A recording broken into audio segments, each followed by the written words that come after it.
তোমার দেহটা দেখাবো, মুখটা না দেখালেই তো হলো। ব্লগার মেয়ে তো।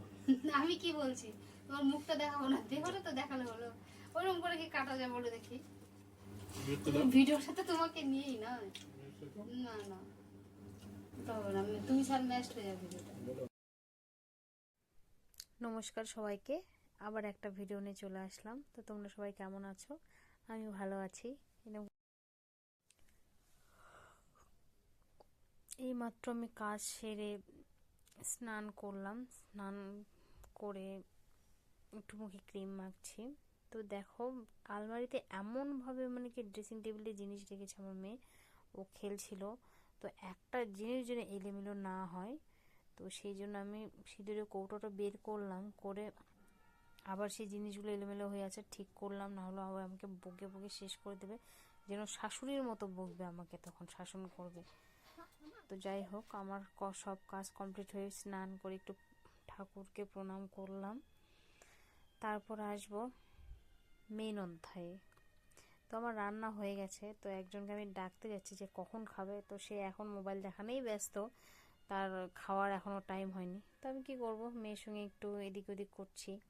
তারপর দেখলাম ওকে না মশা কামড়িয়েছে, তো ভাবলাম, বললাম যে কেমন করে মশা কামড়ালো, তো যাও একটু সুথল নিয়ে আসো, আমি তোমাকে লাগিয়ে দিই। তো মেয়ের সঙ্গে একটু টাইম কাটাচ্ছি।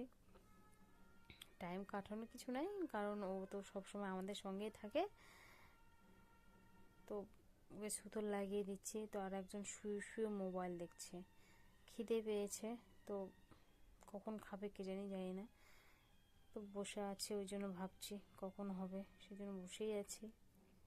বুঝতে বুঝতে ভাবলাম না কত আর বসে থাকবো, এবার একটু আবার গিয়ে ডাকি। তো এবার হাতাতে পারছি না, একটা হচ্ছে বিছানা ঝাড়া এনে কাঠি নিয়ে আমি ডাকলাম, তখন শুনতে পেলো, তার পিছনে ঘুরে বলছে হ্যাঁ ঠিক আছে খাবো। তখন আমি দৌড়ে দৌড়ে চলে গেলাম রান্নাঘরে। ঘরে গিয়ে গৃহকর্তার জন্য অন্ন পরিবেশন করব। তো তোমরা দেখো কি কি দেবো।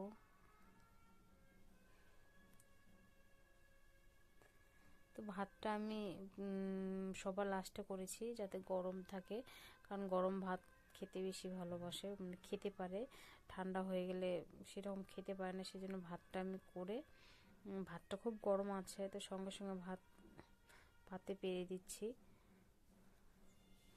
তো তোমাদের কার কার কী কী রান্না হলো আমাকে একটু কমেন্ট করে জানাবে, আর ভিডিওটা ভালো লাগলে লাইক আর একটা কমেন্ট, সুন্দর একটা কমেন্ট করবে। আর যাদের ভিডিও দেখবে না বা যাদের ভালো লাগে না, তো তারা কমেন্ট না করে চলে যেতে পারো। তো কেউ খারাপ মন্তব্য করবে না, এখানে আমরা সবাই সবার বন্ধু হয়ে থাকতে চাই বা কারো শত্রু হতে চাই না। তো সেই জন্য বলছি, সবাই সবার পাশে থেকো, আমিও সবার পাশে থাকবো।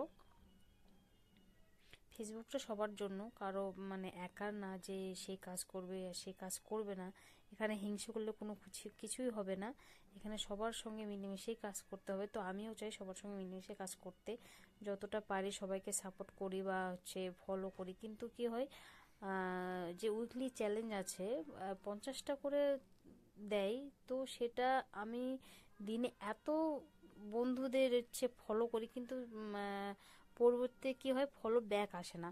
যদি করি 50টা, তো আসে হচ্ছে তোমার 10টা এরকম আসে।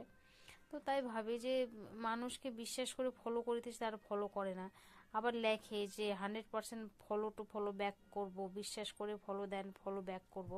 তো যাই হোক, যে করলো না তাকে তো আর জোর করে করানো যাবে না। তো আমার সব ভাত টাত পেরে দিয়েছি, এদিকে ডাল, পনির তরকারি, পটল ভাজা, শাক ভাজা, বেগুন ভাজা। আজকে শুক্রবার, সেই জন্য আমার নিরামিষ।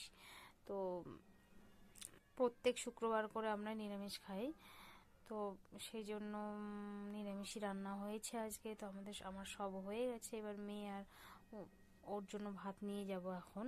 ওরা না খেলে তো আমি খেতে পারবো না, তো সেই জন্য ওদের খাইয়ে তারপর আমি খাবো। তো সেই জন্য ওদের ভাত নিয়ে যাচ্ছি আমি এখন ঘরে, কারণ আমরা ঘরেই খাই, আমাদের সেরকম খাওয়ার মতো স্পেস নাই। দুটো ঘর, তো দুটো ঘরের মধ্যে একটা ঘরে অন্য কিছু আছে, আর একটা ঘরেই আমরা খাই। তো তোমরা কেউ কিছু মনে করো না, আমরা ঘরেই খাই।